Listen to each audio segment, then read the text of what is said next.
Greetings, candidates. I hope you can hear me. Today we want to continue with the topic business stroke financial asset valuation models.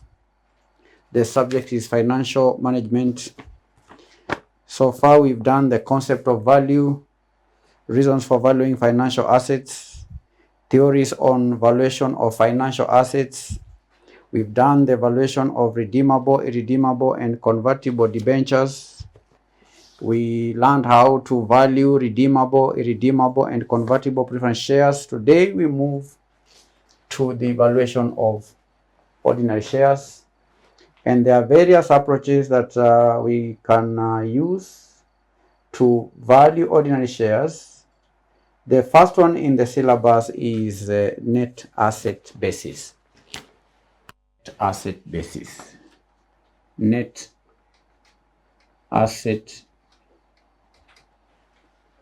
basis is one approach. And the net basis approach, net asset basis approach, net asset basis. The net asset basis is a valuation model that determines the value of a company's ordinary shares based on its net assets. Based on its net assets. Based on its net assets. Please, candidates, let us put our focus here.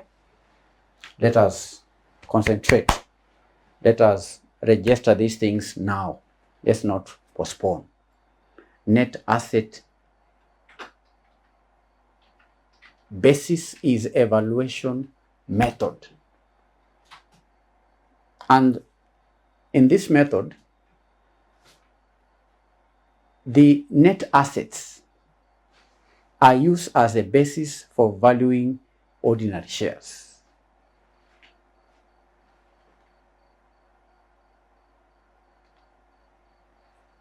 Net assets basis. This method is used for companies with tangible assets such as real estate, manufacturing facilities, land, buildings, real tangible assets. And how does this method used? How does it work? First of all, we calculate the net assets. You identify the assets, then you deduct liabilities. That's what we call net assets. You identify and value all the company's assets, including plant, property, equipment, inventory, investments. Those are assets. Then you identify the liabilities, the company's liabilities, such as debts, accounts payables, accrued expenses, all the liabilities.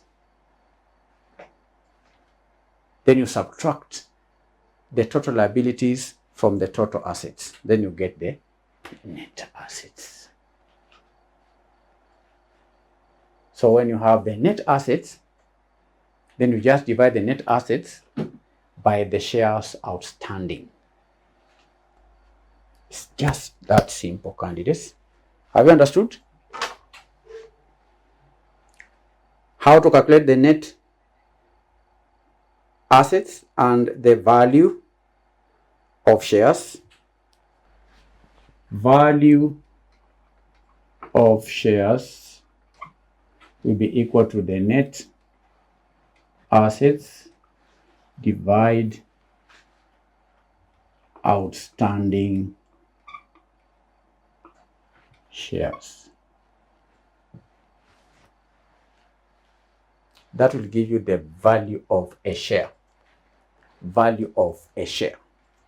Total net assets divided by outstanding shares, or just the number of ordinary shares.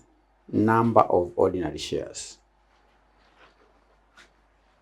Number of ordinary shares.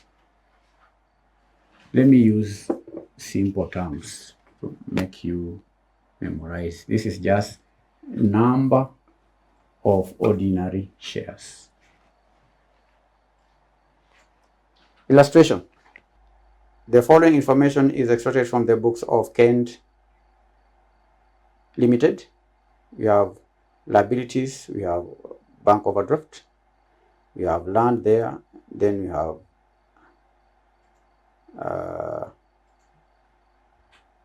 stock in trade,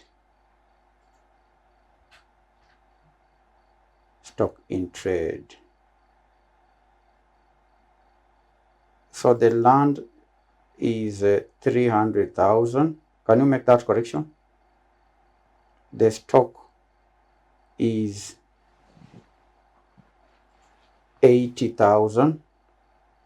The liabilities, make the correction, then share.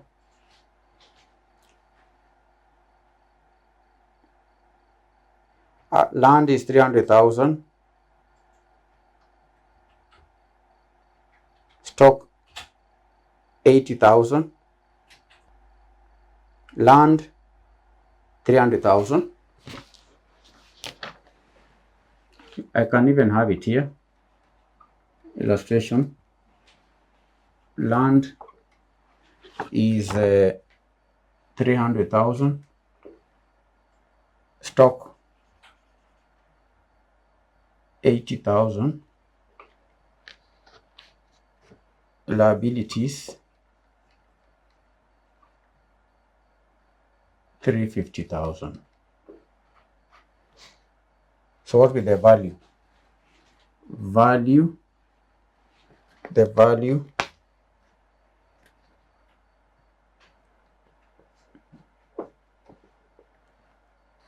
so that is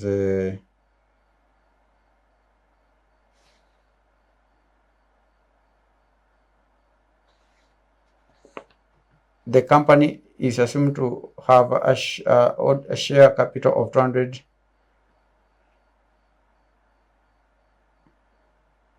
Share capital is 20,000 ordinary shares. So what is the net assets?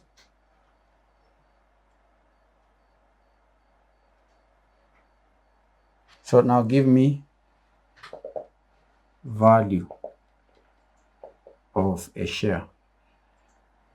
What is the value of a share? So value of a share will be equal to net assets divided by number of shares. Equally says the net assets will be 380 minus 350, which is equal to 30,000 shillings.